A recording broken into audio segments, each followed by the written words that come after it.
సాహితీ ప్రియులకు నమస్సుమాంజలి. కాశీ మజిలీ కథలకు స్వాగతం. కథల సంపుటి శీర్షికన దేవరకొండ బాలగంగాధర్ తిలక్ గారు రచించిన తిలక్ కథలు వింటున్నాం కదా. ఇవాళ మనం వినబోతున్న కథ ఊరి చివర ఇల్లు. వినండి. ఊరి చివర ఇల్లు. హోరున వర్షం కురుస్తోంది. ఆకాశమంతా దట్టమైన నల్లని మబ్బులతో నిండి ఉంది. ఊరికి శివారున ఉన్న పెద్ద పెంకుటిల్లు వర్షంలో మరీ ఒంటరిగా నిస్సహాయంగా ఉన్నట్లుంది. చూరు వంగిపోయింది. గోడల నుండి పెద్ద పెద్ద బెల్లులు విరిగిపడిపోయాయి. వేగంతో శ్రమించిపోయే కాలానికి, పదార్థం మొండితనానికి జరుగుతున్న అనాది యుద్ధానికి చిహ్నంగా నిలిచినట్టుంది ఆ ఇల్లు. ఊరికింత దూరంగా ఈ ఇల్లెందుకు ఉందో ఎవ్వరికీ తెలీదు. కొత్తగా చూసిన వాళ్ళు ఈ ఇంట్లో ఎవరు నివాసం ఉండడం లేదనుకుంటారు. కానీ కాస్త నిదానించి చూస్తే గుమ్మాలకి, కిటికీలకి రంగులు, తెరలు వేసి ఉంటాయి. ఇంటికిటు అటు మైళ్ళ కొద్దీ పొలాలు పరుచుకుని ఉన్నాయి. అక్కడక్కడ పెద్ద పెద్ద చింత చెట్లు, తుమ్మ చెట్లు కూడా భారంగా భూమి మీదకి వంగి ఉన్నాయి.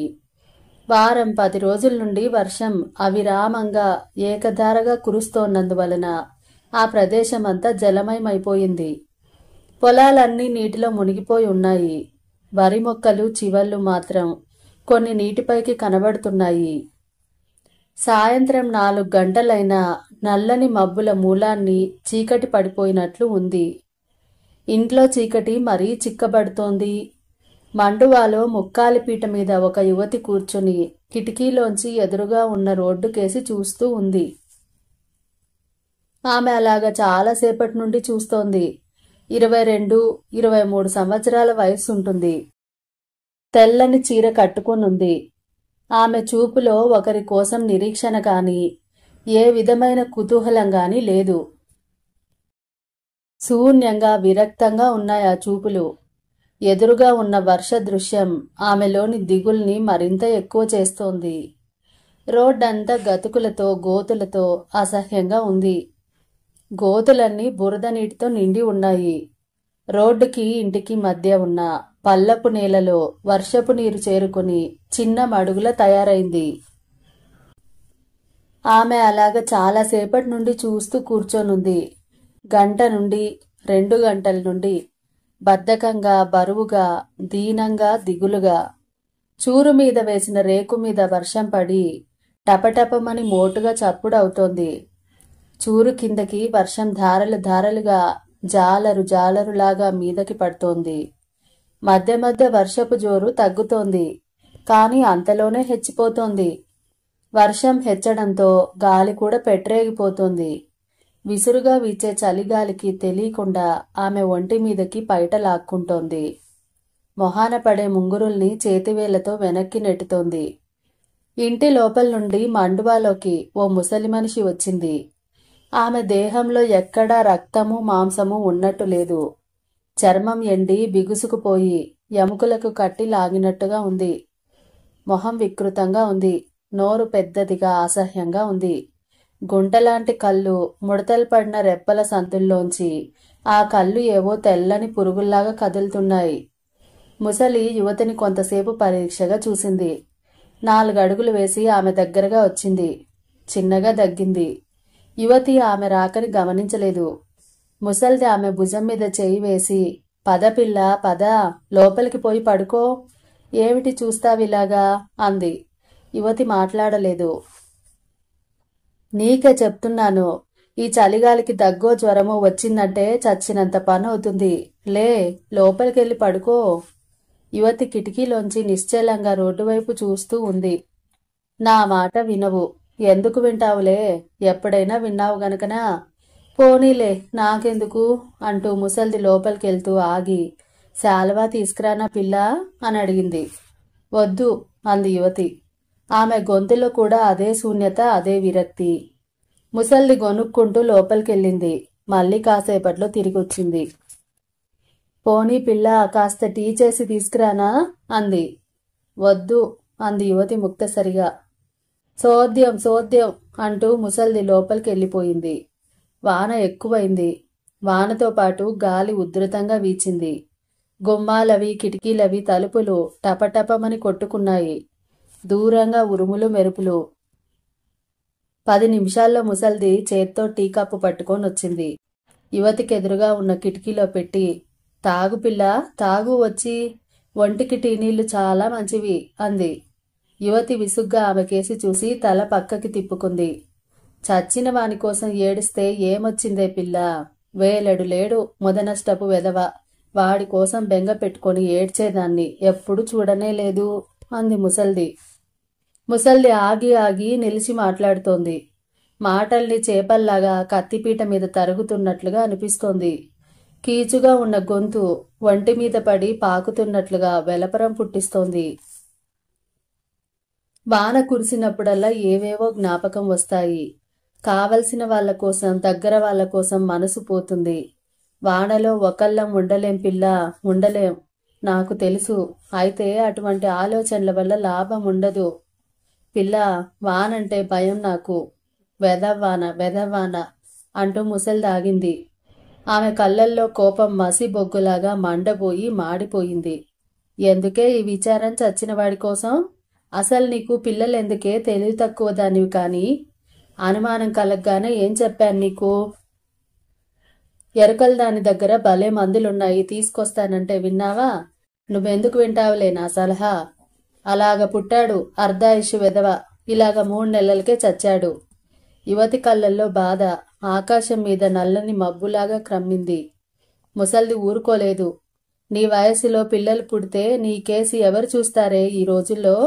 ఒంటికి బిగువు పోయాక నేనెంతో, నువ్వు అంతే అసహ్యంగా నవ్వింది ముసల్ది. నోర్ముయ్ అంది యువతి కోపంగా. మూస్తానులే. నోరు మూసుక్కుంటే నువ్వు నేను అడుక్కు తినాల్సిందేగా. ముసలిముండనైనా దేవుడు నాకు బుర్రలో తెలివిచ్చాడే పిల్ల. ఓ నిమిషం ఆగి ముసల్ది, ఇదిగో పిల్ల, నీ కొడుకు పుట్టగానే సోదికెళ్ళి అడిగాను.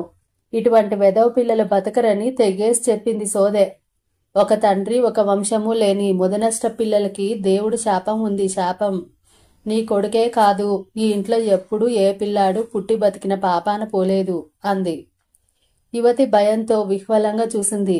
నిజంగానా? నిజంగానా అవ్వా అని అడిగింది. ఆ భయమే వద్దన్నాను.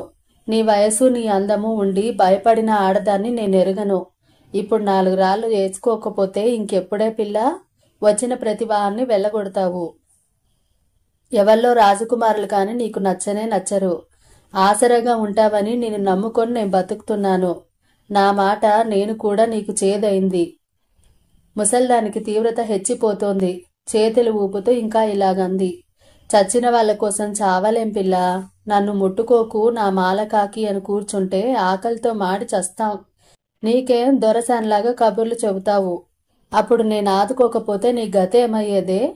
చాలు చాలు, వాణ్ణి తలుచుకుంటే మాట దక్కదు. 3 నెలల ముంగి వెధవ చచ్చాడు, పీడ వదిలింది. యువతి కోపంతో బాధతో జేవురించిన మొహంతో కిటికీలో ఉన్న కప్పు తీసి ముసల్దాని మీద విసిరింది. పో ముసలిముండా, పో దెయ్యపు ముండా, నా ఎదుట నిలబడుకు అంటూ వెర్రిగా అరిచింది. ముసల్ది ఒడుపుగా దెబ్బ తగలకుండా తప్పుకొని, పోతానులే, నే బతికినన్నాళ్లే నీ కష్టం సుఖం చూసేది, తర్వాత నీ ఊసు ఎవరూ పట్టించుకోరు అంటూ కీచుగా ఏడుస్తూ లోపలికి వెళ్ళిపోయింది. యువతి మొహం బాధతో మలినమైంది. కంటి చివర్ల 2 నీటి చుక్కలు నిలిచాయి. గుండె బరువెక్కింది. ఇనుపతెర మధ్య ఎవరో తన్ని పెట్టి నొక్కుతున్నట్లు బాధతో అమ్మా అంది. చీకటి పడుతోంది. పొలాలన్నీ అస్పష్టంగా నల్ల రంగులో కలిసిపోతున్నాయి. చుట్టుపక్కల ప్రదేశమంతా నిర్మానుష్యంగా భయంకరంగా ఉంది. యువతి అక్కడే కూర్చొని కిటికీలోంచి చూస్తోంది. ముసల్ది మండువాళ్ళకొచ్చింది. అన్నంలోకి ఏం వండమన్నావు పిల్ల అంది. ఏదో ఒకటి, ఇప్పుడైనా చెప్పిన మాట విను. చల్లగాలి ఎక్కువైంది, ఒంటికి మంచిది కాదు. వెళ్ళు, లోపలికెళ్ళు.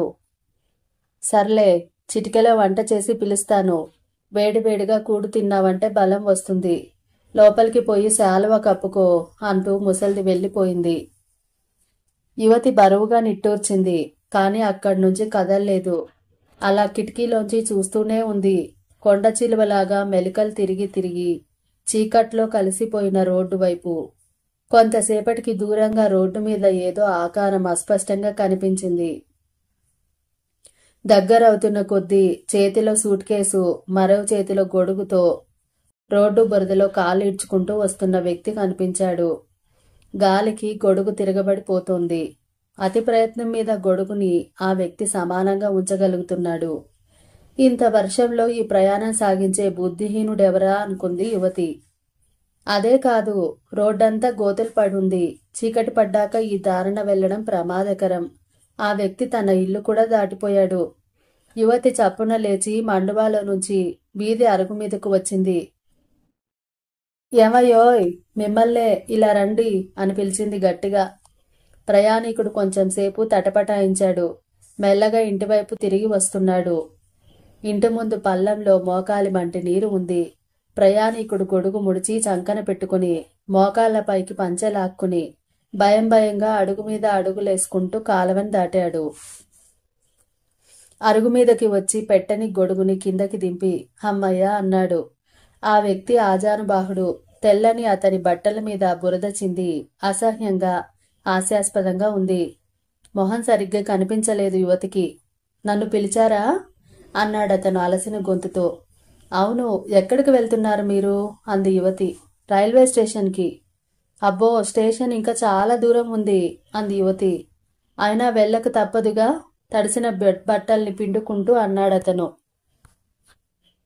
ఈ చీకట్లో ఈ రోడ్డు మీద వెళ్లడం ప్రమాదకరము. రోడ్డంతా గోతులు. పైగా పైన ఎక్కడో గండి కూడా పడిందట. ఈ మాట చెబుదామనే పిలిచాను. కృతజ్ఞుణ్ణి, కాని నేను వెళ్ళక చేయగలిగిందేముంది చెప్పండి. ఈ రోజున బయలుదేరడమే బుద్ధి పొరపాటు. మధ్యాహ్నం కొంచెం తెరిపి ఇస్తే పర్వాలేదు కదా అని బయలుదేరాను. ఎవరిని అడిగినా 4 అడుగులు వేస్తే స్టేషన్ వచ్చేస్తుందనే చెప్పారే. ఏం మనుషులండి వీళ్ళు. అబ్బా, చేతులు నొప్పి పెడుతున్నాయి అంటూ వేళ్లు చాచి ముడుచుకున్నాడు కీళ్లు సడలేందుకు. మీకు దూరం అని తెలీదా? తెలీదు. నేను ఈ దారిన రాలేదుగా వచ్చేటప్పుడు. అసలు నేను ఈ ప్రాంతానికి కొత్తవాణ్ణి. అందులో ఈ వర్షాకాలంలో పల్లెటూళ్ళకి వెళ్లడం తెలివి తక్కువ. యువతి చిన్నగా నవ్వింది. అయితే ఇప్పుడేం చేస్తారు మీరు అంది. ఏం చేయను, ఎలాగో అలాగా తంటాలు పడి స్టేషన్కి చేరుకుంటాను. మీ గొంతు విన్నట్టుగా ఉందే, ఎప్పుడో ఎక్కడో అంది విస్మయాన్ని సూచిస్తూ. కంఠధ్వనిలో పోలికలుంటాయిలేండి. కానీ మీరు నన్ను గాని నేను మిమ్మల్ని కానీ కలుసుకోలేదని నిక్కచ్చిగా చెప్పగలను అన్నాడు ఆ వ్యక్తి. ఎలా చెప్పగలరు అంది యువతి కుతూహలంతో. ఈ ప్రాంతానికి నేను ఎప్పుడు రాలేదని చెప్పాను కదా. అదిగాక చాలా కాలం ఈ దేశంలో కూడా లేను అంటూ ఆ వ్యక్తి తిరిగి పెట్టని గొడుగుని చేత పట్టుకున్నాడు. నమస్కారం, నేను వెళ్ళొస్తాను. రోడ్డు విషయమై మీరు చేసిన హెచ్చరికను మర్చిపోను అన్నాడు. మీరు నా మాటను అర్థం చేసుకోలేదు. మీరింక ప్రయాణం సాగించడం శ్రేయస్కరం కాదు. ఈ రాత్రికి ఇక్కడే పనుండి పొద్దుటే వెళ్తే మంచిది, మీకు అభ్యంతరం ఏమీ లేకపోతే అంది యువతి. నూతన వ్యక్తి ఆలోచించాడు. అంతేనంటారా అన్నాడు. అవును, ఉదయం 6 గంటలకి రైలుంది. అప్పటికి వర్షం కూడా చాలా మట్టుకు తగ్గొచ్చును. వర్షం మళ్లీ హెచ్చింది. వానజల్లు వరండాలోకి వచ్చి పడుతోంది. నూతన వ్యక్తి హతాశుడై, సరే సరే, మీరు సూచించిన మార్గమే ఉత్తమంగా కనబడుతోంది. తెల్లవారాక మున్సిపాలిటీ వాళ్ళు ఏ గోతిలోంచో బురదలోంచో కూరుకుపోయిన నా శవాన్ని పైకి తీయడం అంతగా ఆశించదగిందిగా లేదు. మీ దయకు కృతజ్ఞుణ్ణి అంటూ సంకోచంగా నవ్వుతూ అన్నాడు. ఇంతలో ముసల్ది దీపం పట్టుకొని వచ్చింది. దీపపు వెలుగులో అతని ఆకారం మరింత స్పష్టంగా కనిపడింది. మనిషి ఒడ్డు పొడుగు ఉన్నాడు. బుగ్గలు కొంచెం చిక్కినట్టున్న మొహం అందంగానే ఉంది. చామనఛాయ. మొత్తం మీద విగ్రహంలో గాంభీర్యం స్ఫురిస్తోంది. పంచ అంతా బురదతో నిండుంది. ముసల్ది దీపం పైకెత్తి దగ్గరగా పట్టుకుని పరీక్షగా చూస్తూ, ఏ ఊరు బాబు మీది అంది. దీపకాంతిలో మెరిసిన అతని వదనాన్ని చూసి యువతి ఉలిక్కి పడింది. తెల్లబోయి 2 కళ్ళు అప్పగించి అలా చూస్తూ నిలబడింది. ముసల్ది మోచేయితో యువతిని పొడిచి, దయ్యం పట్టినట్టు ఏమిటే ఆ చూపు పిల్ల అంది. యువతి ఇంకా తేరి చూస్తూ, మీ పేరు అంది. జగన్నాథం అన్నాడా వ్యక్తి. యువతి కళ్ళలో ఆశాభంగం అద్దంలా కనబడింది. అది గమనించిన అతనికి సంకోచం ఎక్కువైంది. మీరు నన్ను ఆహ్వానించడంలో ఏదో పొరపాటు జరిగిందనుకుంటాను. మీ ధోరణి చూస్తూ ఈ వర్షపు తీవ్రత తగ్గగానే వెళ్ళిపోతాను. నేనేమీ అనుకునేవాణ్ణి కాను అన్నాడు. యువతి తనలో కలిగిన ఉద్రేకాన్ని అంచుకొని సహజ స్వరంతో, కాదు కాదు, మీరు నేనెరిగిన ఒక వ్యక్తిలాగా ఉన్నారు అంతే. మీరు అపార్థం చేసుకొని వెళ్ళిపోతే నేను చాలా బాధపడతాను అంది. వ్యక్తి నిట్టూర్చి పెట్టె కింద పెట్టాడు. ముసల్ది తేలిగ్గా పెట్టెనెత్తి లోపలికి తీసుకెళ్ళింది. యువతి జగన్నాథాన్ని ఒక గది దగ్గరకు తీసుకెళ్లి, అవ్వా, ఈ గదిలోనే మీ పెట్టెను పెట్టింది. మీరు బట్టలు మార్చుకుని విశ్రాంతి తీసుకోండి. మీకు భోజనం ఏర్పాటు చేసి వస్తాను అని వెళ్ళిపోయింది. జగన్నాథం గదిని నలువైపులా పరీక్షగా చూశాడు. పాతకాలపు పందిరి మంచం ఒకటుంది. దానిమీద తెల్లని పక్క వేసి ఉంది. మంచానికి పక్కగా ఒక ఎత్తైన ముక్కాలి పీఠం ఉంది. ఫేముతో అల్లిన కర్ర కుర్చీ కూడా ఉంది. ఒక మూలాన హరికేన్ లాంతరు వెలిగించుంది. అతను తొందరగా దుస్తులు మార్చుకున్నాడు. అతనికి ఆకలి ఎక్కువగా ఉంది. ఒళ్ళంతా చలితో తేమతో ముద్ద కట్టుకుపోయినట్టుంది. ముసల్ది వచ్చి భోజనానికి రమ్మని పిలిచింది. అరిటాకులో అన్నము పదార్థాలు వడ్డించి ఉన్నాయి. ముసల్ది నిశ్శబ్దంగా వడ్డిస్తూ ఉంది. ఏదో చెప్పాలని నోరు తెరుస్తుంది. కాని తలుపు చాటుకి చూసి మానివేస్తుంది. ఆకలితో ఉన్న అతనికి భోజనం రుచిగా ఉంది. ముసల్ది మాట్లాడబోయి మానివేయడం గమనించి తలుపు చాటుకు చూశాడు. తలుపు చాటుగా యువతి కూర్చోనుంది. అతనికి ఏదో విచిత్రమైన అనుభూతి కలిగింది. తనలో తాను నవ్వుకున్నాడు. భోంచేసి గదిలోకి వెళ్ళగానే ముక్కాలి పీట మీద తమలపాకులు వక్క అమర్చబడిన వెండిపల్లెం కనబడింది. అగరత్తులు వెలిగించబడి గోడకున్న చిన్న చిల్లులో గుచ్చబడి ఉన్నాయి.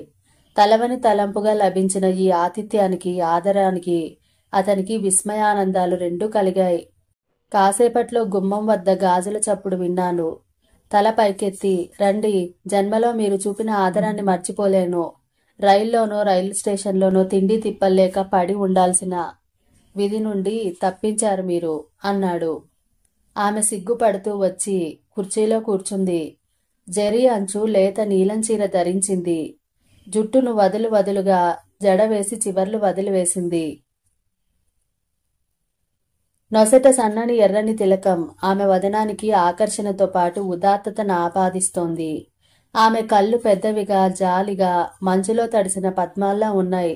మీరు నా మాట మన్నించి ఆగినందుకు నాకు చాలా ఆనందంగా ఉంది అందామె తల వంచుకుని. సరే, ఆనందించవలసింది నేను గాని మీరు కాదు. శ్రమ అంతా మీది. చివరకు మీరు పడుకునే మంచం కూడా నాకు ఇచ్చి వేసినట్టే కనబడుతోంది. నిజానికి ఓ చాపాదిండు ఇస్తే నడవలో పడుకుని నిద్రపోతాను. అనవసరంగా నన్ను చాలా గౌరవించేస్తున్నారు అని అతను నిర్మలంగా నవ్వాడు. కాదు, నేను అవ్వ ఇంకో గదిలో పడుకుంటాం. మీరు చాలా దూరం నుంచి వచ్చినట్టున్నారు అందామే. అవును, 5-6 మైళ్ళ పైన నడిచాను. ఉదయం అంతా నడిచి పల్లెటూరుకి వెళ్ళాను. రోడ్డైనా ఏమీ బాగులేదు. ఈ పెట్టెని గొడుగుని మోసుకుంటూ ఇంత వర్షంలో నిజంగా చాలా అలసిపోయాను. మీకు నిజం చెప్పమన్నారా అని ఆగాడు జగన్నాథం.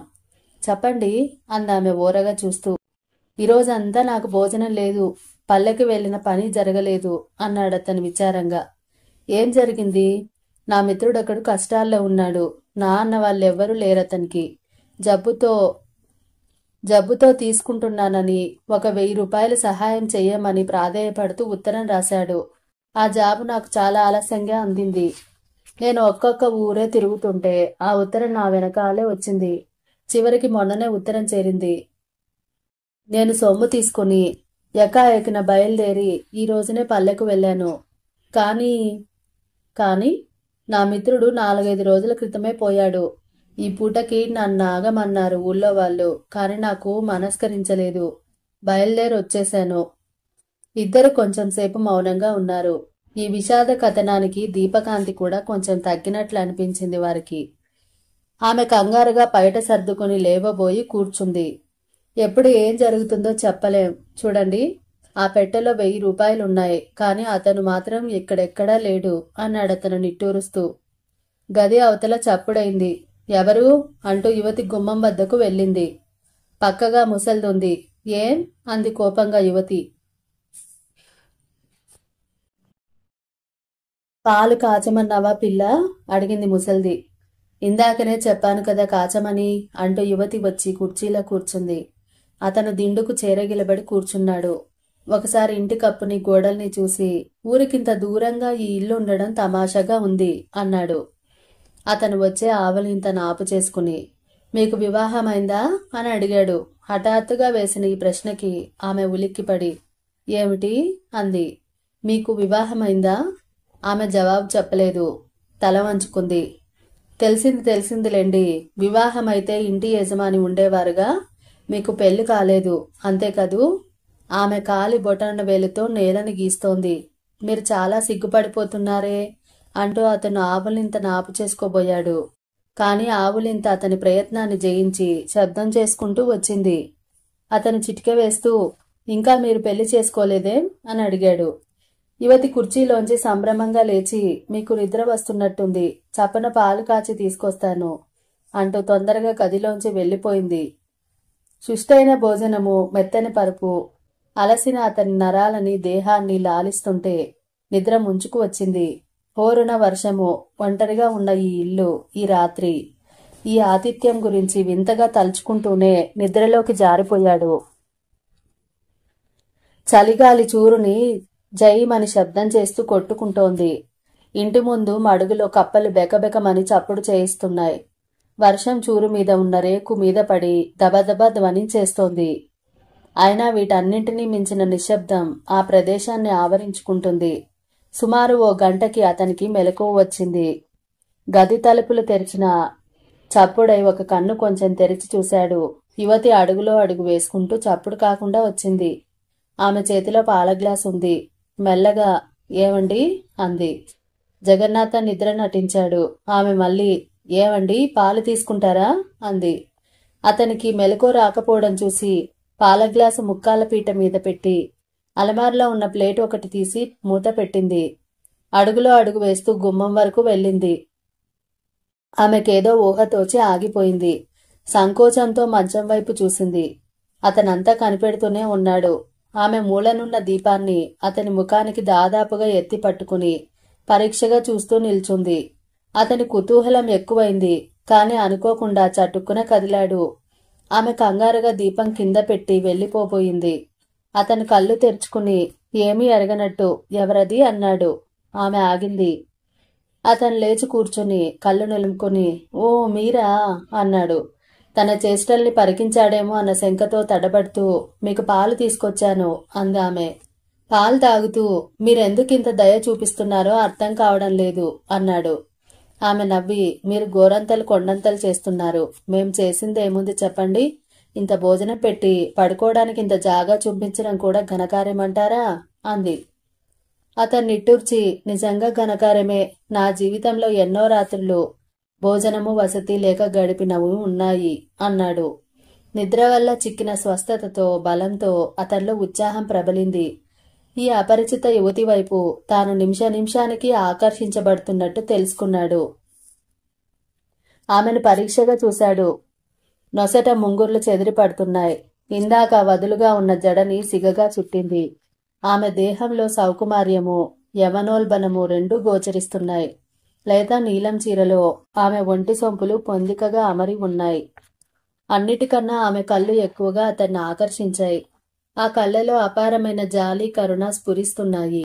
ఏ స్వర్గలోకంలోనో స్వప్నలోకంలోనో విరిసికొన్న ఆ కన్నులు భూమి మీద ప్రవాస జీవితం అనుభవిస్తూ ఏదో పోగొట్టుకున్నట్లుగా బెదురుగా వెతుకుతున్నట్లుగా అనిపిస్తోంది. జాలిగా మెత్తగా మన గుండెల్ని తాకుతూ పువ్వులాంటి గొంతుతో పిలుస్తున్నట్టుగా ఉన్నాయి. తన వైపు జగన్నాథం పరీక్షగా చూస్తోన్నట్లు గుర్తించిన ఆమె బుగ్గలు సిగ్గుతో ఎరుపెక్కాయి. తాంబూల సేవనంలో ఎర్రబడిన పెదవుల మధ్య చిన్న నవ్వు తెల్లని ముత్యంగా చిట్లింది. అన్నట్లు మీ పేరు ఇంతవరకు తెలీదు అన్నాడు జగన్నాథం. రమ. మీరు చదువుకున్న వారిలా కనిపిస్తున్నారు. ఏం చదువులేండి, హైస్కూల్లో 6వ ఫారం వరకు చదివాను.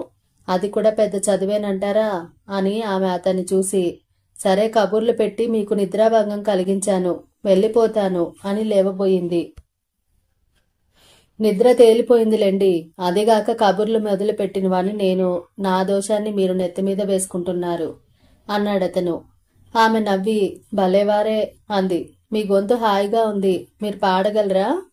అనాథాశ్రమంలో సభల్లో వార్షికోత్సవాల్లో నన్నే పాడమనేవారు. చెట్టు లేని చోట ఆముదం చెట్టుని మరి.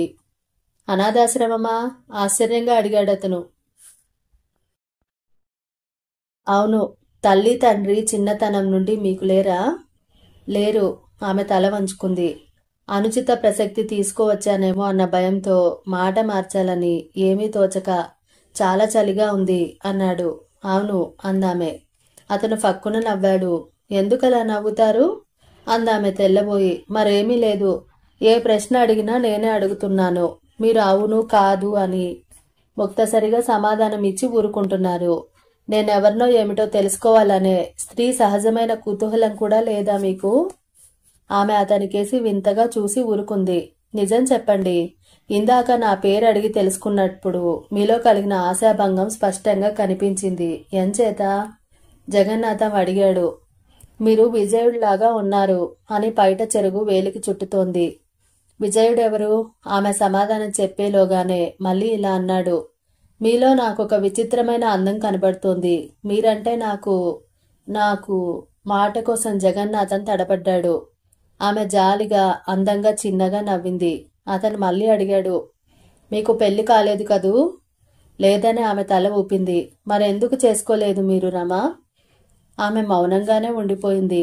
ఇలాగ వ్యక్తిగతమైన ప్రశ్నలు వేయడం సభ్యత కాదనుకుంటున్నారు కదూ? అవును. చూడండి రమా, ఈ రాత్రి, ఈ వర్షము, ఈ విచిత్ర వాతావరణము ఇవన్నీ మామూలు మర్యాదల్ని వెనక్కి నెట్టి స్వచ్ఛంగా స్వేచ్ఛగా హృదయాలు విప్పి మాట్లాడుకోవాలనే వాంఛను ప్రేరేపించడం లేదు అన్నాడతను. మీతో మాట్లాడుతూ కూర్చుంటే నాకేదో హాయిగా ఉంది అందామె. అతను దూరంగా చూస్తూ, అంతకన్నా దూరంగా ఆలోచిస్తూ, నిజానికి నేను లౌక్యని కాను. ఎప్పుడెలా ప్రవర్తించాలో నాకు తెలీదు. అందుకే జీవితంలో ఏమీ కూడబట్టలేకపోయాననుకుంటాను అన్నాడు. అంటే? ఆసక్తిగా అడిగిందామె. జీవితంలో నేను పరాజయం మీద పరాజయం పొందాను. డబ్బు గాని, వసతి గాని, భార్య పిల్లల్ని గాని ఏమీ సంపాదించుకోలేదు. అందుకే విసిగెత్తి సైన్యంలో చేరాను. సైన్యమా? విజయుడు కూడా సైన్యంలో చేరాడు అందామె సంభ్రమంగా కుర్చీ నుండి లేచి. అతను వినలేదు. తన దోరులో చెప్పుకుపోతున్నాడు. బర్మా, సింగపూర్, ఇంపాల్ రంగాలలో పనిచేశాను.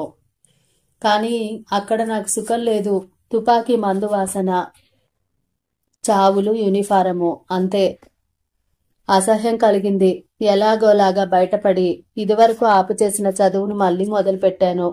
ఎంఎస్సి చివరకంటా చదివి పరీక్షలు కూర్చోలేదు. అరేరే, అలా చేశారెందుకు?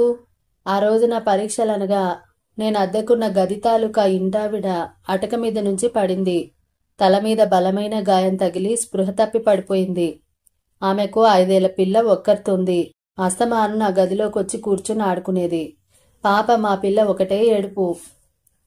ఇంటావిడని ఆసుపత్రిలో చేర్చాను. డాక్టర్ బతుకుతుందో బతకదో చెప్పలేమన్నారు. ఆ పిల్ల సంరక్షణ నా మీద పడింది. 2 పూటల ఆసుపత్రికి వెళ్లి ఆమె బాగోగులు విచారించడము, అమ్మా అమ్మ అంటూ ఏడ్చే ఆ పిల్లని సముదాయించడంతో నా చదువు, పరీక్షలు కొండెక్కాయి. ఆవిడ బతికిందా? బతికింది. నేనంటే ఆమెకి చాలా గురి కలిగింది. ఆమె విధవరాలు, పెద్ద వయసుది కూడా. నన్ను అక్కడే ఉండిపోయి మళ్ళీ చదవమని, తన తమ్ముళ్ళ చూసుకుంటానని ఎన్నో విధాల చెప్పింది. కానీ నేను వినలేదు. ఇప్పుడు మీరేం చేస్తున్నారు? నన్ను గురించి మీరు అడిగిన మొదటి ప్రశ్న ఇది అంటూ అతను నవ్వాడు. ఆమె కూడా నవ్వి, సరే చెప్పండి అంది. ఒక మందులు తయారు చేసే కంపెనీలో ఉంటున్నాను. కానీ ఉద్యోగం చేయాలని లేదు. ఒక చోటికి, వృత్తికి అంటి పెట్టుకుని ఉండటం నా స్వభావంలో లేదనుకుంటాను. జిప్సీలని ఉన్నారు చూడండి, వాళ్ళు ఊరూరా తిరుగుతుంటారు.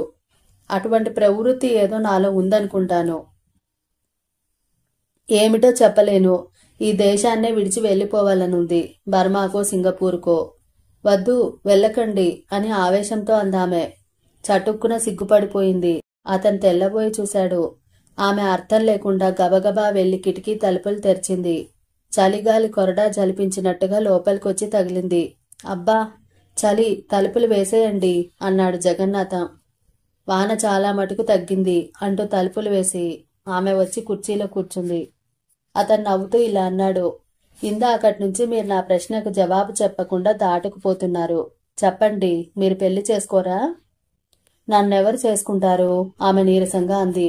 ఏం, మీకేం తక్కువ? అన్నాడతను. ఆమె పెదవులు వణుకుతున్నాయి. అతను గమనించలేదు. అతను మళ్లీ రెట్టిస్తూ, ఇంతకాలం మీరు అవివాహితులుగా ఉండటానికి ఏదైనా ప్రత్యేక కారణం ఉందంటారా? లేక మీరు అవివాహితులుగానే ఉండదలిచారా? అన్నాడు. ఆమె తన ముఖాన్ని 2 చేతులతో కప్పుకొని, మీకు తెలీదు, మీకు తెలీదు, మీకు తెలియకూడదు అంటూ గబగబా గదిలోంచి వెళ్లిపోయింది. ఆమె వెళ్లిన వైపే నిశ్చేష్టుడై చూస్తూ ఉండిపోయాడు జగన్నాథం. వెనకాలే వెళ్లి క్షమించమని అడిగితే బావుంటుందనుకున్నాడు. కాని ఆమె వెంటపట్టం కూడా పొరపాటేమో అని సందేహించాడు. ఏమీ తోచక కిటికీ తలుపులు తెరిచాడు. సన్నగా వాన పడుతోంది. దట్టంగా భయంకరంగా ఉంది అవతల చీకటి. ఆకాశాన ఒక నక్షత్రం కూడా లేదు. కప్పల అరుపులు మాత్రం ఘోరంగా అసహ్యంగా వినిపిస్తున్నాయి. తలుపులు వేసి మంచం మీద మేను వాల్చాడు. వారికి దూరంగా ఉన్న ఈ కొంప దయ్యాల కొంప కాదు కదా అన్న ఆలోచన అతన్ని ఒక నిమిషమాత్రం భయవాహుణ్ణి చేసింది. అతనికి చనిపోయిన మిత్రుడు జ్ఞాపకం వచ్చాడు. ఎందుకింత తొందరపడి ఈ స్నేహాల్ని అనుభవాన్ని వదులుకుని చచ్చిపోయాడు? అతని ఆత్మ లాంటిది ఇంకేదైనా భూమి మీద ఉండి అప్రమత్తంగా తిరుగుతుంటుందా? ఇంత మిథ్యగా మోసంగా ఉన్న బతుకులో నిజానికి ఎవరికెవరు? ఈ బాంధవ్యాల అనుబంధాల అర్థం ఏమిటి? ఎందుకు రమ అలా భయకంపితురాలే పరుగులెత్తుకుపోయింది? ఎందుకు తాను కష్టపడి ఆర్జించిన 1000 రూపాయలు చనిపోయే ఒక మిత్రునికి దానం చేయాలని వర్షంలో గాల్లో బయలుదేరొచ్చాడు? విజయుడెవరు? అతని పోలికలు తనలో ఎందుకుండాలి? ప్రతి బ్రతుకుని ఏదో రహస్యంలో చుట్టబెట్టి అగోచరము బలీయము అయిన విధి నిరంకుశంగా ఎక్కడికో తెలియని చోటికి నడిపిస్తున్నట్టు అనిపించింది అతనికి. అతనికి గుండెలో ఏదో వెల్తిగా తోచింది. తనలోని ఈ అస్థిరత్వానికి, అశాంతికి కారణమేమిటి? ఇలా ఊళ్ళు దేశాలు తిరుగుతూ జీవితాంతం వరకు గడపవలసిందేనా? తనకొక ఇల్లు, తన కోసమై ఎదురు చూసే మనిషి, జీవించే ప్రాణి. అతడు తనలో తాను నవ్వుకున్నాడు. ఎప్పటికీ తానొక చోట స్థిరంగా ఉండలేడు. ఎప్పుడో ఎక్కడో గాలివాటానికి తాడు తెగిపోయింది. ఇలాగ శూన్యంలో ఏ బాధ్యత లేకుండా గాలికి కొట్టుకుపోతుంటేనే బావుంటుందేమో ఆలోచిస్తున్న అతనికి కునుకు పట్టింది. అప్పుడు కూడా అతని మనస్సు అవ్యక్తంగా ఆమె కోసమే నిరీక్షిస్తోంది. 1 గంటలో అతనికి మెలకువ వచ్చింది. గుమ్మం తలుపులు బార్లా తీసున్నాయి. నలువైపులా చూశాడు. ఆమె మళ్లీ వచ్చిన జాడలేదు. గోడ మీద గడియారంలో 12 దాటింది. అతనికి ఏమీ తోచలేదు. ఆ గదిలో ఒక్కడలాగా ఉండటం దుస్సాహసం అనిపించింది. మంచం దిగి మెల్లగా అడుగులు వేసుకుంటూ మండువాలోకొచ్చాడు. ఒక మూలగా కోడిగుడ్డు దీపం మినుకు మినుకుమంటూ ఉంది. ఆ తక్కువ కాంతిలో మండువాలోని వస్తుజాలం అస్పష్టంగా అసంబద్ధ రూపాల్లో కనబడుతోంది. కిటికీకెదురుగా నల్లగా ఒక ఆకారం కనబడింది. ఏమిటా అని దగ్గర వెళ్లిన కొలది స్త్రీ రూపం ప్రస్ఫుటమైంది. రమ కిటికీకెదురుగా కూర్చొనుంది. విడిపోయిన పొడుగాటి ఆమె కేశపాశం భుజాల్ని, వీపుని ఒత్తుగా కప్పింది. అతని దగ్గరగా వెళ్లి రమా అని పిలిచాడు. ఆమె పక్కకి తిరిగి అతని వైపు చూసింది. దీపకాంతిలో ఆమె కన్నులు జలమయం అయి ఉండడం చూశాడు. ఆమె కపోలాల మీద అశ్రుధారలు ప్రవహిస్తున్నాయి. ఇదేమిటి రమా, ఏడుస్తున్నావా? అన్నాడు జగన్నాథం వెదతో సానుభూతితో. ఆమె చీర చెరుగుతో కన్నీరు తుడుచుకొని లేచి నుంచుంది. అతి ప్రయత్నం మీద ఆమె ఏడుపును ఆపుకుంటున్నట్టు అతను గ్రహించాడు. ఆమె చెయ్యి పట్టుకుని, లోపలికి రండి, ఈ చలిగాల్లో కూర్చుంటే ఉదయానికి ఏ నిమోనియాను కూడా రావచ్చు అంటూ గదిలోకి తీసుకెళ్లాడు. ఇలా మంచం మీద కూర్చోండి, ఈ క్షణంలో మిమ్మల్ని చూస్తే ప్రపంచంలోని బాధంతా మీలోనే ముద్ద కట్టుకుందా అనిపిస్తుంది అంటూ ఆమె వద్దు వద్దంటున్న ఆమెను మంచం మీద కూర్చోబెట్టి ఆమెకి కొంచెం దూరంగా కూర్చున్నాడు. ఇప్పుడు ఎవరైనా వచ్చి తమ ఇరువురిని చూస్తే నేను మిమ్మల్ని హింసిస్తున్నట్లుగా ఊహించుకొని నన్ను జైల్లో పడేయించాలని చూస్తారు, అవునా? అన్నాడు అతను నవ్వుతూ. ఆమె కన్నీళ్లలోంచి నవ్వింది. అయితే ఇప్పుడు చెప్పండి, విజయుడెవరు అని అడిగాడతను. ఆమెను మాటల్లో పెట్టి హృదయబాధని వెళ్లబోయించినట్లయితే కొంత ఉపశమనం కలుగుతుందని అతను ఉద్దేశించాడు. నా బాల్య స్నేహితుడు అందామె. నేను చదువుకునే రోజుల్లో అతని పరిచయం కలిగింది. ఎప్పుడు చూసినా ఎంతో ధైర్యంగా, ఉత్సాహంగా ఉండేవాడు. తల్లి తండ్రి లేని నన్ను చూసి జాలి పడేవాడు. ఇంట్లో నుంచి డబ్బు దొంగిలించి తీసుకొచ్చి నాకెన్నో కొనిపెట్టేవాడు. ఆమె కళ్ళు స్మృతిపూర్వకమైన గర్వంతో మెరిశాయి. తర్వాత అన్నాడతను. కాని ఆ దొంగతనాలకు అతను విపరీతంగా కఠినమైన శిక్షలను అనుభవించేవాడు. పాపం, అతనికి సవతి తల్లి ఉంది. ఆమె చాలా క్రూరురాలు. తండ్రి ఆమెకి దాసుడు. నా కోసమే అతను దెబ్బలు తినడము, తిండి లేక మాడడము సహించలేకపోయేదాన్ని. అతన్ని బతిమలాడుకునేదాన్ని ఇటువంటి పనులు చేయొద్దని. అతను వినేవాడు కాదు. నీకోసం ఏమైనా చేస్తాను, నీకొక్క నిమిషం ఆనందం కలిగించడానికి 1000 ఏళ్ల నరకాన్నైనా అవలీలగా అనుభవించగలను అనేవాడు. స్కూలు వదలగానే ఒక నిర్ణీత స్థలంలో కలుసుకునేవాళ్ళం. ఇద్దరం అలా తోటలోకి, పొలాల్లోకి వెళ్లేవాళ్ళం. ఆటలు ఆడేవాళ్ళం, పాటలు పాడేవాళ్ళం. జామి పళ్ళు, రేగి పళ్ళు తింటూ గంటలు నిమిషాల్లాగా గడిపేవాళ్ళం.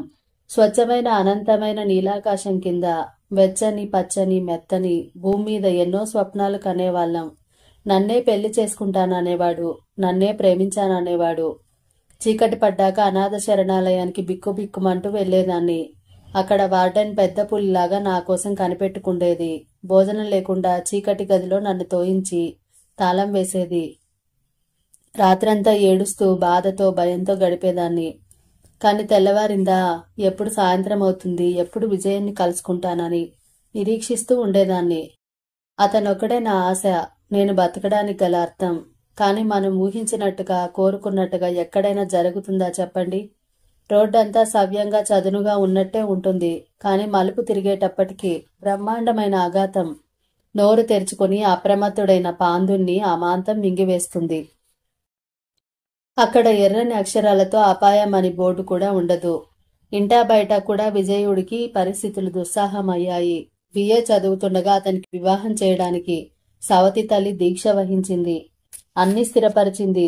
విజయుడు ఎదురు తిరిగాడు, బెదిరించాడు. ఒక రాత్రి సంభవించిన పెద్ద దెబ్బలాటలో ఇసుక కమ్మితో సవతి తల్లి తల మీద బలంగా కొట్టాడు.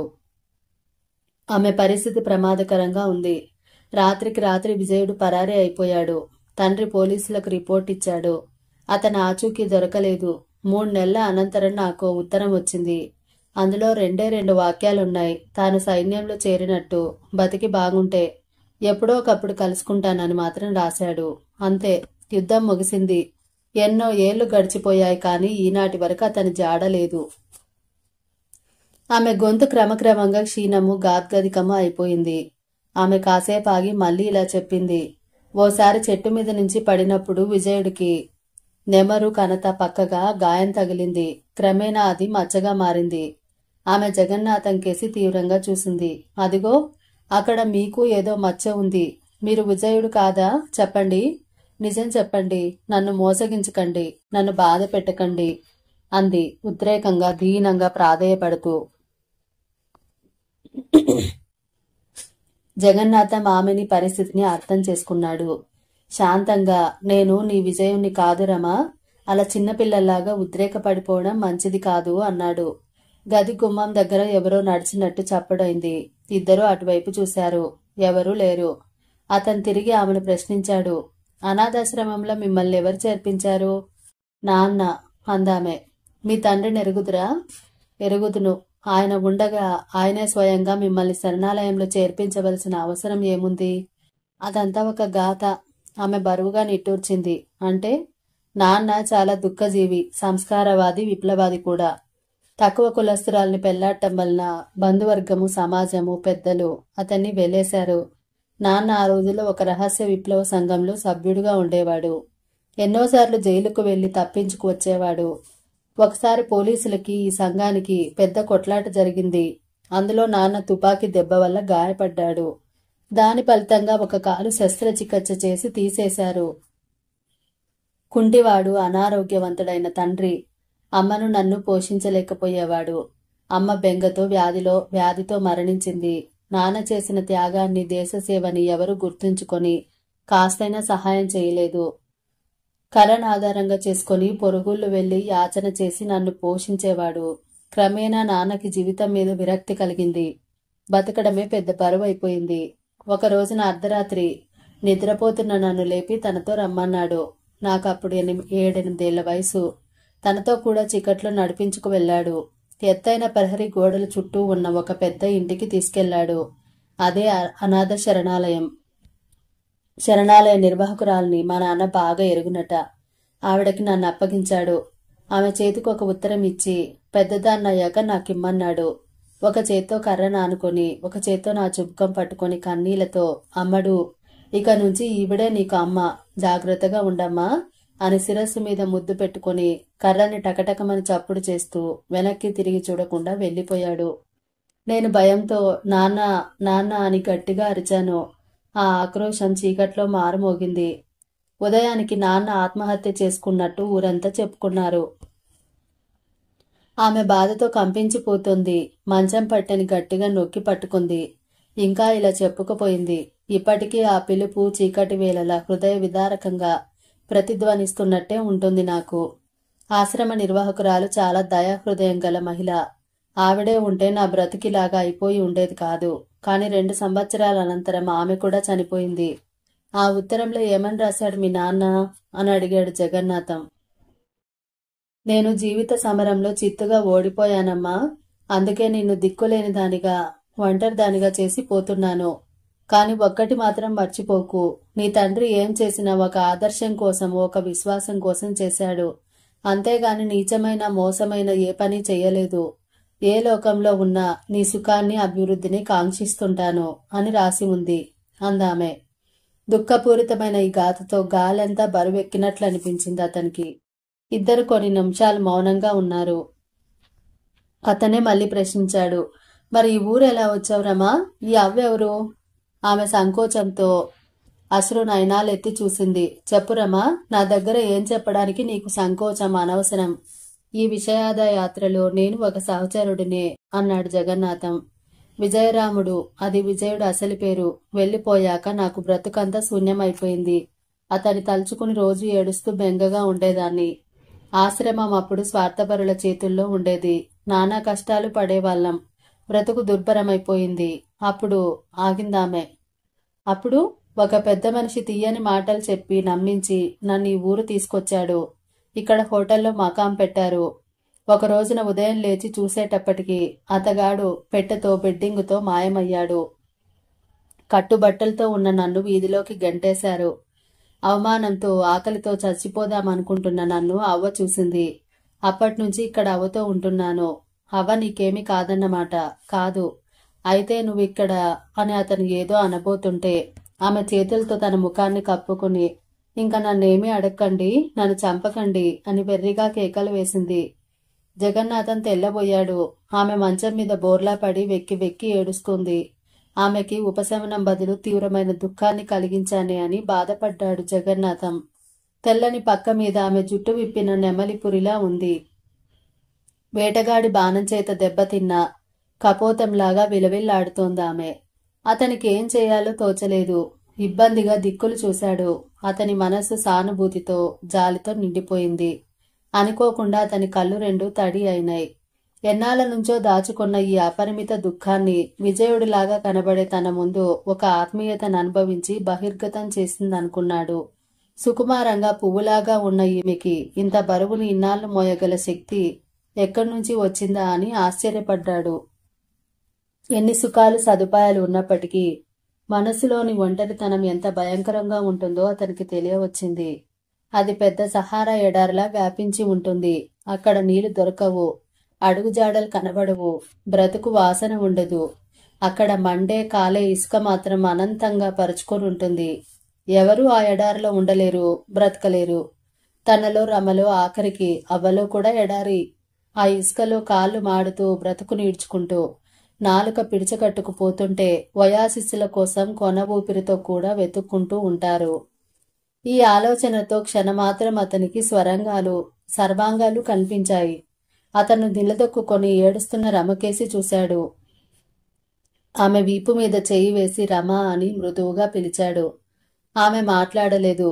రమా, ఒక్క మాట చెప్పనా అన్నాడు మళ్ళీ. ఏమిటి చెప్పండి అంది అలాగే బోర్లా పడుకుని. ఇక్కడకు వచ్చి నిన్ను చూసినప్పటి నుంచి నాలో ఒక అశాంతి రేగింది. ఇంతవరకు ఏ సందేహాలు లేకుండా కులాసాగా మొండిగా జీవితాన్ని గడిపేస్తున్నాను. బుద్ధిపూర్వకంగా మనస్సుని చర్మాన్ని మొద్దు బారిపోయేటట్టు చేసుకుంటున్నాను. నిన్ను చూశాక ఎన్నాళ్ళ నుంచో నీకోసమే వెతుకుతున్నట్టు అనిపించింది. ఇప్పుడు నేను తెలుసుకున్నాను రమ, నాకు నువ్వు కావాలి అన్నాడు జగన్నాథం. రమ ఏడుపు నాపింది. లేచి కళ్ళు తుడుచుకుంటూ ఆశ్చర్యంగా అతనికేసి చూసింది. చీకట్లో వెళ్లే పాందుడికి దీపం కన్నా మరో పాందుడు ఎక్కువ ధైర్యాన్ని, విశ్వాసాన్ని ఇవ్వగలడు రమ. మన ఇరువురి జీవితాల్ని ఏకం చేసుకున్నట్లయితే మనకొక ప్రశాంతి, ధ్యేయము కలుగుతాయని ఆశగా ఉంది. నేను నిన్ను ప్రేమిస్తున్నాను రమా. నిజంగానా? నమ్మలేని కళ్ళతో అడిగిందామె. నిజం. తెగిపోయిన దారాల్ని, తంత్రుల్ని చేర్చి ముడెట్టుకుంటే గాని జీవితాలు శృతి తప్పి ఇలాగే శిథిలమై నామమాత్రం లేకుండా నశించిపోతాయి. నన్ను నమ్మురమా, నిన్ను పెళ్లి చేసుకుంటాను. నీకిష్టమేనా? మరి బర్మా, సింగపూర్ ఎక్కడికి వెళ్ళరా? వెళ్ళను, నువ్వు నా భార్యవైతే. ఆమె అతని కళ్ళలోని నిజాయితీని, నిశ్చయాన్ని చూసింది. ఆనందం ఎక్కడ్నుంచో సందు చేసుకొనొచ్చి ఆమె ముఖాన్ని, దేహాన్ని మెత్తని వెలుతురుతో నింపింది. ఆమె కళ్ళు పెద్దవై ప్రకాశించాయి. ఒక్కసారి సెలవివారగా నవ్వింది. వెర్రి ఆవేశం ఆమెని ఆవరించింది. మైకం కమ్మినట్లయింది. అతని తన ఒడిలోకి లాక్కుని అతని శిరస్సు మీద, బుగ్గల మీద, రొమ్ము మీద గబగబా ముద్దు పెట్టుకుంది. అతనికి ఊపిరాడక, అబ్బా వదులు రమా, వదులు అన్నాడు. ఆమె కిలకిలా నవ్వి మంచం మీద నుండి దిగి ఇప్పుడే వస్తానంటూ గది నుండి రివ్వున వెళ్లిపోయింది. గది దాటగానే ముసల్ది కంగారుగా అక్కడి నుండి వెళ్లిపోవడం చూసింది. దగ్గరగా వెళ్లి కోపంతో, అవ్వా నువ్వు చాటుగా నిల్చుని మా మాటలు వింటున్నావా అని అడిగింది. లేదు పిల్ల, లేదు లేదు తడబడుతూ అంది ముసల్ది. గుమ్మం దగ్గర ఏం చేస్తున్నావు ఇంత రాత్రివేళ? నీ తోడు పిల్ల, నేనొక్క మాట వినలేదు. తాళం చెవుల కోసం వెతుక్కుంటూ వచ్చానిలాగా అంది ముసల్ది. నీ బుద్ధి మారదు ముసల్పీనుగా అంటూ విసురుగా ఇంకో గదిలోకి వెళ్లిపోయింది రమ. జగన్నాథం ఒక్కడు గదిలో మంచం మీద దిండ్లు నానుకొని కూర్చుని ఆమె కోసం నిరీక్షిస్తున్నాడు. అతని మనసు ఎంతో తేలికైంది. వర్షం ఎక్కువైంది. రేకు మీద చినుకులు చినుకులు పడిన శబ్దం కూడా ఎక్కువైంది. కొంతసేపటికి రమ గదిలోకొచ్చింది. రమ కన్నా ముందుగా సుతారపు, అత్తరపు వాసన గదిలోకి వ్యాపించింది. ఆమె ముఖానికి స్నో పౌడర్ ఉపయోగించింది. ఇందాకటి కన్నీటి చారలు, బాధ, నీడలు లేవు. తెల్లని పల్చని చీర కట్టుకుంది. జుట్టు దూకొని సిగ్గగా చుట్టుకుంది. నవ్వుతూ సిగ్గుతో హాయిగా రాజహంసలా వచ్చే ఆమెను చూడగానే అతని హృదయం ఆనందంతో నిండింది. అతను లేచి ఆమెను మంచం మీద పరుండబెట్టి పక్కనే కూర్చున్నాడు. ఆమె కళ్ళలోకి చూస్తూ, నువ్వు అమాయకురాలివి రమా, ఇంకా నిన్నెప్పుడు ఏడవనివ్వను, ఏడుపు నీ బ్రతుకులోకి రానివ్వను అన్నాడు. ఆమె తన చేతివేళ్లను అతని చేతివేళ్లలోంచి పోనిచ్చి, మీరు నన్ను తప్పక పెళ్లి చేసుకుంటారు కదూ, ఇక్కడి నుండి వెళ్లిపోతాం కదూ అంది. తప్పకుండా. ఈ వర్షం తగ్గగానే బయలుదేరి వెళ్లి అన్ని ఏర్పాట్లు చేసి ఒక వారం రోజుల్లో నిన్ను తీసుకెళ్లడానికి వస్తాను. మీరు రాకపోతే? భయంగా అడిగింది రమ. ఆమె కళ్ళల్లో భయం సుళ్ళు తిరగడం చూశాడు జగన్నాథం. ఎందుకు రాను రమా, నీకు ఇటువంటి అనుమానం ఎందుకు కలగాలి అన్నాడు. అయితే ఒట్టేయండి అంది రమ. అతడు నవ్వుతూ ఒట్టేశాడు. ఆమె నిట్టూర్చి కన్నులు మూసుకుంది. మనస్సు యొక్క అగాధపు చీకటి లోయలో కాంతి మార్గం తెరుచుకుంటున్నట్టు అనిపించింది. ఎర్రని ఆమె పెదవులు దేనికోసమో వెతుకుతున్నట్లు కదిలాయి. ఆమె ముఖంలో తృప్తి 1000 రేకుల పద్మంలా విరిసింది. నువ్వు చాలా అలసిపోయావు, కాసేపు నిద్రపోరామా అన్నాడు జగన్నాథం. మీరు? అడిగింది రమ. నేను ఇలాగే కూర్చొని ఆలోచిస్తుంటాను. నాకు కాపలా కాస్తుంటారా అని నవ్వింది రమ కన్నులు మూసుకొని. అవును, ఎవరి సొమ్మును వాళ్ళు భద్రంగా చూసుకోవాలి కదా అన్నాడు జగన్నాథం. పెంకితనంలో వికసించడానికి ఒప్పుకొని ఎర్రని మొగ్గలాగా ఉన్నాయి ఆమె పెదవులు. జగన్నాథం వంగి ఆమె పెదవుల్ని మెల్లగా మృదువుగా ముద్దు పెట్టుకున్నాడు.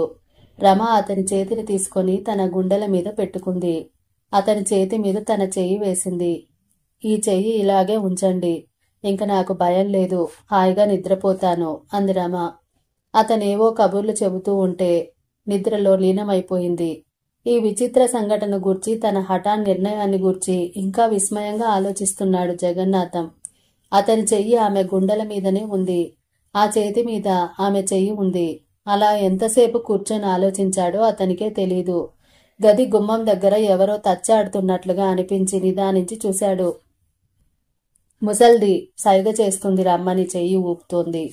రమకి నిద్రాభంగం కాకుండా మెల్లగా తన చెయ్యి విడిపించుకొని చప్పుడు కాకుండా గది దాటి వెళ్ళాడు. ఎందుకవ్వా పిలిచావు అన్నాడు. ముసల్ది అతన్ని మండువాలో మూలకి తీసుకెళ్ళింది. అమ్మాయి బాగా నచ్చిందా బాబు అంది. నచ్చింది అన్నాడు జగన్నాథం నవ్వుతూ.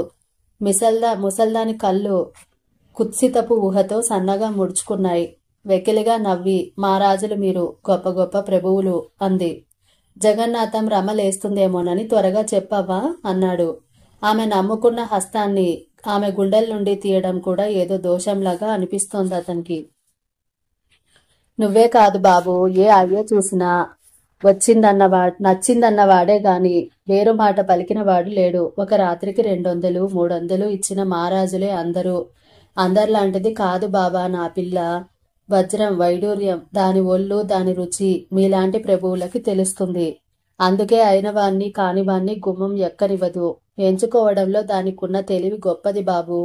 మనసు కాకపోతే ఎంత గొప్పవాడినైనా పొమ్మంటుంది అంది ముసల్ది. ఇంతకీ నువ్వు చెప్పేదేమిటి అన్నాడు జగన్నాథం విసుగ్గా. మరేం లేదు బాబు, నీకెన్నాళ్ళు మనసైతే అన్నాళ్ళు అనుభవించు. నువ్వు లోటు చేస్తావా బాబు? మహారాజు బిడ్డవి. ఒక రాత్రికి 200 తక్కువ కాకుండా ఇస్తావు. నాకు తెలుసు. నీ టీవీ, నీ మాటే చాలు బాబు నీ లోతు తెలుసుకోవడానికి. ఏదో లేని వాళ్ళం. మీలాంటి వాళ్ళు దయదలిస్తే 4 రోజులు మీ పేరు చెప్పుకు తింటాం. జగన్నాథానికి ఆ మాట తీరు అసహ్యం అనిపించింది. ఇదిగో అవ్వా, రమని నేను పెళ్లి చేసుకోబోతున్నాను అన్నాడు. ముసల్ది పక్కున నవ్వింది. ఆ నవ్వు కొన్ని 100 కప్పల్ని బుట్టలో చుట్టబెట్టి ఊపిరాడకుండా నొక్కుతూ ఉంటే వచ్చిన ధ్వనిలాగా ఉంది. మాకు పెళ్ళేమిటి బాబు అంది. చూడవ్వా, రమ చాలా కష్టాలు పడింది. రమ బెంగతో కృషించిపోతోంది. రమను నేను ప్రేమించాను, పెళ్లి చేసుకుంటానని వాగ్దానం ఇచ్చాను అన్నాడు. బెర్రోడా అంటూ మళ్లీ విరగబడి నవ్వింది ముసల్ది. ఏం అర్థం కాలేదామె నవ్వు జగన్నాథానికి. నువ్వు కూడా నమ్మేశావా బాబు? అదంతా నటన బాబు, నటన. ఎప్పుడు ప్రతి వాళ్ళ దగ్గర ఇలాగే కల్పించి చెప్పుతుంది. వాళ్ళ జాలేసి ఇంకో 100 ఎక్కువ ఇచ్చారు. నీ అనుభవం తక్కువ, లేత మనిషివి, ఇట్టే నమ్మేశావు అంది ముసల్ది అతన్ని కనిపెడుతూ. జగన్నాథానికి కోపం వచ్చింది, సంశయం కలిగింది. రమ మోసం చేయదు అన్నాడు సందేహంగా. తాను దిక్కులేందాన్నని చెప్పింది కదూ. నువ్వు తను చిన్నప్పుడు ప్రేమించిన బుల్లోడివిలా ఉన్నావంది కదూ. తండ్రి ఉరిపోసుకు చచ్చిపోయాడంది కదూ. వెక్కి వెక్కి ఏడ్చింది కదూ. గబగబా అడిగింది ముసల్ది. జగన్నాథం స్తంభించిపోయాడు. అంతా నటన బాబు, నటన. ఇలాంటి తప్పుడు వేషాలయ్యొద్దని ఎన్నోసార్లు చెప్పాను, వినదు కదా.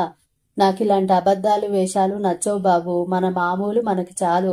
అటువంటి మోసాలు చెయ్యకు, ఎప్పటికైనా ప్రమాదమని చెప్పాను. ఇదిగో ధర్మప్రభువు కాబట్టి నీతో చెప్పాను. ఎక్కడా అనుకు బాబు, మా కూడు పడిపోతుంది అంది ముసల్ది ఉత్సాహంగా. జగన్నాథానికి నోట్లో ఏదో అరుచి పుట్టినట్లయిపోయింది. వెగటుగా అసహ్యంగా అనిపించింది. కోపంతో అతని కళ్ళు జ్వలించాయి. అయితే ఈ రోజు రాత్రి మీరు పిలిచి ఉండమన్నందుకు డబ్బివ్వాలి, అంతేనా అన్నాడు. అంతే బాబు, ఒళ్ళు అమ్ముకుని బతికేవాళ్ళం. మాకింకేం కావాలి బాబు. ఇందాక నా దగ్గరకొచ్చి డబ్బు మాట నువ్వు అడుగు, నాకు సిగ్గేస్తుందని మరీ చెప్పింది. ఆఖరికి బజానా అయినా కొంత తీసుకో అవ్వా అని పీకుతింది. మా రాజు అన్యాయం చెయ్యడు. పిల్ల, ఉత్తి కంగారు నువ్వు అని కేకలేశాను బాబు అంది ముసల్ది వినయంగా. సరే అయితే అన్నాడు జగన్నాథం. గబగబా గదిలోకి వెళ్లాడు. బద్దలో అవబోతున్న అగ్నిపర్వతంలాగా ఉంది అతని మనసు. మంచం మీద నిశ్చింతగా పడుకున్న రమ విషపూరితమైన సర్పంలాగా కనబడింది. ఆమె పీక పిసికి చంపేయాలన్నంత కోపంతో మంచం దగ్గరకెళ్లాడు. అప్రయత్నంగా అతని చేతుల్లోని కండరాలు పురిపెట్టిన తాడులాగా బిగుసుకుపోయాయి. కళ్ళు బిగించాడు. మళ్ళీ ఏమనుకున్నాడో తన పెట్టె నుండి పర్సు తీసి మంచం మీదకు విసిరాడు. సూట్ కేసు చేత్తో పట్టుకుని పెద్ద పెద్ద అంగలు వేసుకుంటూ మండువాలోకొచ్చాడు. చీకటి వర్షం కురుస్తూనే ఉంది. వెళ్ళిపోతున్నావా బాబూ అంది ముసల్ది సమాధానం చెప్పకుండా. మెట్టు దిగి మడుగు దాటి వడివడిగా చెక్కుట్లోకి వెళ్లిపోయాడు. ముసల్ది విజయ సూచకంగా వికృతంగా ధ్వని చేసింది. రమకి మెలకు వచ్చేటప్పటికి 5 గంటలు దాటింది. చీకటి పల్చబడుతోంది. నల్లని చీకటి బూడిద రంగుగా మారుతోంది. చావులోంచి, భయంలోంచి ఏదో కొత్త లోకంలోకి, కాంతి లోకంలోకి వచ్చినట్లు అనిపించింది రమకి. ఆమె కళ్ళు తెరుస్తూనే చిరునవ్వు నవ్వింది. బయట వాన కురుస్తున్నా, ఆకాశం మేఘాచ్ఛాదితమై ఉన్నా చలిగాలి సూదుల్లాగా గుచ్చుకుంటున్నా ఆమెలో ఒకానొక వసంత ప్రభాత సూర్యుడు వెచ్చని తెల్లని కిరణాల్ని ప్రసరించాడు. బద్ధకంగా ఆవులించి పక్కకు చూసింది రమ. అక్కడ జగన్నాథం లేడు. లేచి కూర్చొని గదంతా చూసింది. జగన్నాథం పెట్టె కూడా కనపడలేదు. కంగారుగా మంచం దిగి మండువాలోకొచ్చింది. అవ్వ చీపురుతో తుడుస్తోంది. ఆతృతతో ఆయనేరి అవ్వా అని అడిగింది. వెళ్ళిపోయాడు. రమకి గుండె ఆగినంత పనైంది. వెళ్ళడు, నాతో చెప్పకుండా వెళ్ళడు అని ఉద్రేకంతో అంది. ముసల్ది మాట్లాడలేదు. ఎక్కడికి వెళ్ళాడు అంది రమ. ఏమో నాకేం తెలుసు, పెట్టె పట్టుకుపోయాడు అంది ముసల్ది. ఎందుకు వీళ్ళనిచ్చావవ్వా? నేను లేచే వరకైనా ఉంచలేకపోయావా అంది ఏడుపు నాటుకుంటూ రమ. ఏమిటే ఆ కంగారు పిల్ల, నేనంత తెలివి తక్కువ దాన్ని అనుకున్నావా? అదిగో చూసుకో, నీ మంచం మీద పర్సు వదిలేసి మరీ వెళ్ళాడు. డబ్బా? అవును. రమకి అనుమానం కలిగింది. తీవ్రంగా. నువ్విమ్మని చెప్పావా అంది. డంకా బజాయించి చెప్పాను. నాకేం భయమా సిగ్గా? 4 రాళ్ళు రాలే చోట నోరు మూసుకుంటుట నా చేత కాదు పిల్ల అంది గర్వంగా ముసల్ది. పెదవులు నొక్కి పట్టి ఏం చెప్పావా ఆయనతో అంది రమ. వెర్రిబాగులు వాడు, నువ్వు ప్రేమించావని నిన్ను పెళ్లి చేసుకుంటారని అన్నాడు. మరి నాగతేం కాను పిల్ల, నాకు మాత్రం ఎవరున్నారు? నువ్వు తప్ప. వాణ్ణి తగులుకుని చల్లగా పోదామని చూస్తున్నావా? నీ ఆటలు నేను సాగనిస్తానంటావేటే పిల్ల? ముసల్దాన్ని దిక్కులేక చస్తే నీకేం? ఇన్నాళ్ళు చేసింది మర్చిపోయి మాయ చేస్తావా అంది ముసల్ది చేతులు ఊపుతూ. ఏం చెప్పావు అంది రమ. నీదంతా నటనని చెప్పాను. వచ్చిన ప్రతి వాడి దగ్గర ఇలాగే వేషం వేస్తుంది అన్నాను.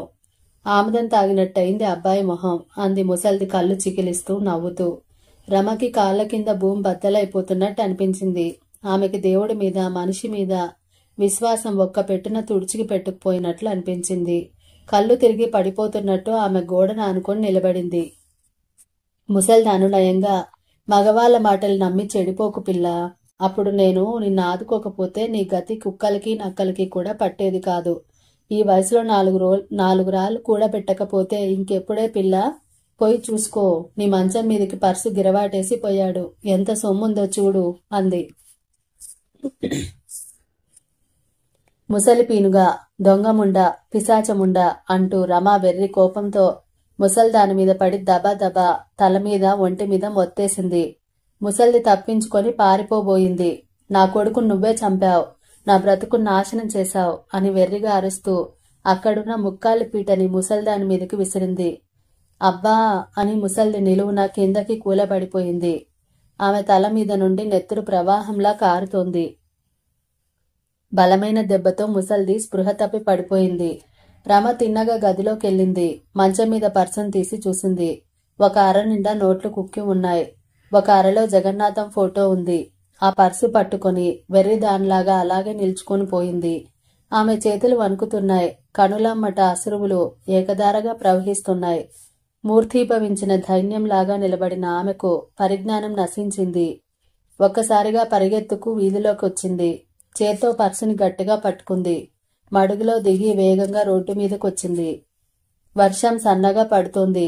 ఆమె పరుగు సాగించింది. బురద నీళ్లు ఒళ్లంతా చిందుతున్నాయి. ఆమె గోతుల్ని గతుకుల్ని చూడలేదు. గోతుల్లో కాలు పడి కింద పడిపోతోంది. మళ్లీ లేచి పరిగెత్తింది. బట్టలన్నీ బురదతో దట్టంగా అసహ్యంగా తయారయ్యాయి. ఆమె ముఖాన కూడా బురద చిమ్మింది. జుట్టు ముడి వీడిపోయింది. వానకి ఒళ్లంతా తడిసిపోయింది. బట్టల చివర్ల నుండి నీళ్లు కారుతున్నాయి. తూర్పున వెలుతురు వచ్చేస్తుంది. తూర్పున మబ్బులు కొంచెం కొంచెం తెల్లబడుతున్నాయి. ఆమె పరుగు వేగం హెచ్చింది. ఆమె రొప్పుతోంది. ఆయాసపడుతోంది. కనుచూపు మేరలో స్టేషన్ కనపడుతోంది. స్టేషన్కి రైలు వచ్చేసింది. పళ్ళు బిగబట్టి శక్తినంతా ఉపయోగించి ఒక్క పరుగులో స్టేషన్ చేరింది. జనం గుంపులు గుంపులుగా దిగుతున్నారు. గేటు దగ్గర జనం కిక్కిరుసున్నారు. వాళ్ళని తోసుకొని లోపలికి పోయింది. చెయ్యి అడ్డంగా పెట్టి ఆగు అంటున్న టికెట్ కలెక్టర్ని కూడా బురద చేతులతో తోసేసింది. ప్లాట్ఫారం మీదకొచ్చింది. విడిపోయిన జుట్టుతో ఒళ్లంతా మొహమంతా బురదతో దుర్భరంగా ఉంది. వింతగా చూస్తున్నారు జనం. ఆమె ఒక్కొక్క రైలు పెట్టనే ఆత్రంగా వెతుకుతోంది. బాబుగారు అని అరుస్తోంది. పెట్టెల్లోని ప్రయాణికులు అర్థం కాక ఏమిటి ఏమిటి అంటున్నారు. ఆఖరు పెట్టెలో కిటికీకి కొంచెం దూరంలో ఉన్న జగన్నాథాన్ని చూసింది రమ. రైలు కూత వేసింది. గార్డు విజిల్ వేశాడు. బాబుగారు ఇదిగో పర్సు అంటూ పెట్టెలోకి పర్సుని విసిరింది రమ. జగన్నాథం రమని పోల్చుకోలేకపోయాడు మొదట. ఇంతలో రైలు కదిలింది. రైలుతో పాటు ఆమె కూడా పరిగెత్తుతూ నేను రమని మళ్ళీ మీరు ఆయాసంతో ఇంకా మాట్లాడలేకపోయింది రమ. చీర మడతలో కారు చిక్కుకుంది. ఒక్కసారిగా ముందుకు బోర్లా పడింది. జగన్నాథం తొందరగా వెళ్లిపోయే రైలు కిటికీలోంచి ప్లాట్ఫామ్ మీదకి చూశాడు. నేలను కరుచుకొని బురదతో నిండిన బట్టలతో విడిపోయిన శిరోజాలతో బోర్లా పడి ఉన్న దీనమైన స్త్రీమూర్తి వైపు ప్లాట్ఫారం మీద మిగిలిన జనం కంగారుగా రావడం చూశాడు. అతని మొహం బాధతో నల్లబడింది. రైలు అప్పుడే చాలా దూరం వెళ్లిపోయింది. జగన్నాథం కిందకి వంగి పర్సును పైకి తీసి చూశాడు. పర్సులో డబ్బంతా ఎలా పెట్టింది అలాగే ఉంది. కానీ ఫోటో మాత్రం లేదు. కథ సమాప్తం. మీకు గనక ఈ కథ నచ్చినట్టయితే తప్పకుండా లైక్ చేయండి. మీ బంధుమిత్రులకు షేర్ చేయండి. తప్పకుండా సబ్స్క్రైబ్ చేసుకోండి. మళ్ళీ వచ్చే ఎపిసోడ్లో ఇంకో మంచి కథతో కలుసుకుంటాను. అప్పటి వరకు సెలవు తీసుకుంటూ మీ కల్పన.